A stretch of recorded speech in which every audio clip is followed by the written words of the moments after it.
Madame, Messieurs, bienvenue sur Afro Info 243. C'est le grand dossier d'actualité de ce jeudi 5 octobre 2023. C'est le grand dossier d'actualité qui revient sur la situation qui prévaut dans la province du Nord Kivu. Nous sommes dans l'est de la République démocratique du Congo. Comme je le dis toujours, toutes les caméras sont braquées sur les territoires des Rutshuru et des Masisi en ce moment, où se passent des affrontements entre les résistants patriotes Wazalendo et les combattants du M23 sur différentes lignes de front. Nous commençons sur l'axe Sake-Kichanga. Qu'est-ce qui s'est passé ce jeudi, mesdames et messieurs? Depuis tôt le matin, des combats ont été signalés sur plusieurs villages aux alentours de la cité des Kilolirwe, où les combattants patriotes résistants ont réussi à déloger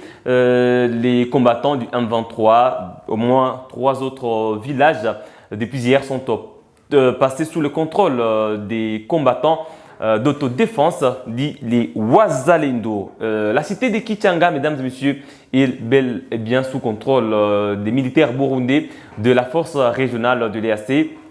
Contrairement à ce qui s'est dit dans les réseaux sociaux, en tout cas, cette cité n'est pas contrôlée par l'armée loyaliste, qui est d'ailleurs à l'écart de ces combats, ni par les terroristes du M23 soutenus par le Rwanda. Néanmoins, des combattants du M23 se cachent derrière les positions des militaires burundais. Selon nos sources, certains militaires burundais sont même blessés parce qu'ils auraient reçu des balles venant des adversaires des fronts du M23 qui sont les combattants Wazalendo. C'est en tout cas aux alentours de Kilolirwe, mais à Kichanga, il n'y a pas d'affrontement et les populations sont sécurisées par des militaires burundais de la force régionale de l'EAC. Il y a des cachettes du M23 qui ont été incendiées à Touro, où les rebelles s'est cachés bien sûr pour lancer des assauts contre des combattants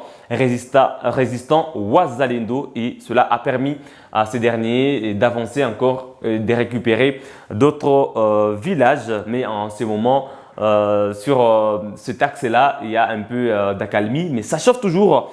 Les Wazalendo ne lâchent pas du tout le M23 et ils avancent, ils ne sont pas encore à Kichanga, mais ils sont en train d'avancer. Et dans le territoire de Rutshuru, les combats se mènent dans 2 groupements, à Tongo d'abord, ou encore à Kibarizo, où même les combattants d'autodéfense ont réussi à prendre le contrôle de la colline stratégique des Kassopo. Dans le groupement des Kibarizo, les combattants d'autodéfense ont avancé jusque dans le groupement des Tongo, où ils sont en train de mener des combats et la tension monte toujours, mesdames et messieurs. Les Wazalendo ne lâchent pas du tout le M23. Jusqu'à présent, des combats sont toujours signalés. C'est depuis le début de cette semaine, c'est depuis d'ailleurs le week-end dernier que les combats ont éclaté sur plusieurs lignes des fronts, que ce soit dans le territoire de Masisi sur l'axe Sake-Kichanga, ou encore dans le territoire de Rutshuru. Que va-t-il se passer, mesdames et messieurs? Est-ce que les compatriotes résistants Wazalendo vont réussir à chasser le M23? Nous allons suivre la situation et à chaque fois, nous allons revenir pour vous mettre au parfum de l'évolution de la situation. Pendant ce temps, les forces armées de la République démocratique du Congo ont sorti un nouveau communiqué ce jeudi 5 octobre 2023, et l'armée loyaliste réaffirme son positionnement. C'est la trêve, comme vous le savez. Les forces de la République démocratique du Congo ne peuvent pas et n'ont pas l'intention de violer le cessez-le-feu. Dans un communiqué signé par le lieutenant-colonel Guillaume Ndjike Kaiko, les forces de la République démocratique du Congo ont demandé plutôt au M23 de se retirer, de déposer les armes et de s'aligner derrière les accords des chefs d'État de l'EAC qui ont amorcé un cessez-le-feu depuis fin mars dernier. Donc l'armée continue de fixer l'opinion tant nationale qu'internationale qu'elle n'est pas en train de faire les combats ou de faire la guerre et qu'elle n'est pas en train de s'affronter au M23, différemment des rumeurs qui sont en train de circuler, véhiculées par le M23 pour faire croire à l'opinion que c'est plutôt les FARDC qui combattent pendant ces temps. Mesdames et messieurs, l'armée à chaque fois se rassure de communiquer pour fixer l'opinion tant nationale qu'internationale que c'est plutôt des groupes armés d'autodéfense qui sont en train de faire des combats contre le M23. Mesdames et messieurs, qu'est-ce que vous en pensez jusque-là? Laissez-nous vos points de vue en commentaire et nous ferons le plaisir de les exploiter. Quels sont les dégâts côté population civile? Sachez d'abord que la route n'est pas fréquentée pendant ces temps. La route Saké, Kichanga, qui va jusqu'à Mweso, plus loin encore jusqu'à dans le Kanyabayonga, parce qu'aujourd'hui c'était la seule voie, comme je l'ai dit, toujours qui est restée, qui reliait la ville de Goma à l'intérieur de la province jusque dans le Lubero. Et bien, comme il y a des combats sur cet axe routier-là, les usagers normalement ont peur parce qu'ils peuvent faire face à des embuscades de groupes armés ou du M23.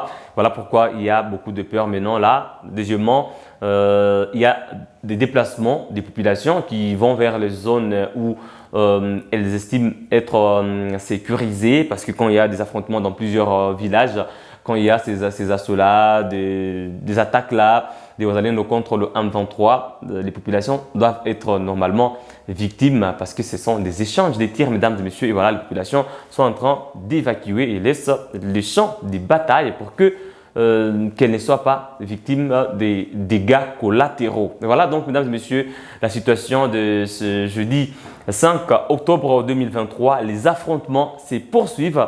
Les Wazalendo ne lâchent pas le M23. Le M23 qui commence à se cacher derrière des militaires burundais et des militaires burundais qui se sont affichés dans la cité de Kichanga pour montrer également à l'opinion, en tout cas, que Kichanga n'est pas sous contrôle ni du M23 ni des Wazalendo. Voilà, les populations qui sont restées sur place sont sécurisées par des militaires burundais de la force régionale de l'EAC. Nous allons quoi faire donc la situation qui se passe maintenant là dans les deux territoires de la République démocratique du Congo. C'est d'abord des hostilités depuis 4 heures sur l'axe Touro entre Kilodiro et Ruvunda. Il y a eu d'autres fronts, des Kibarizo, depuis 8 heures jusqu'à 13 heures, jusqu'à 14 heures, mesdames et messieurs.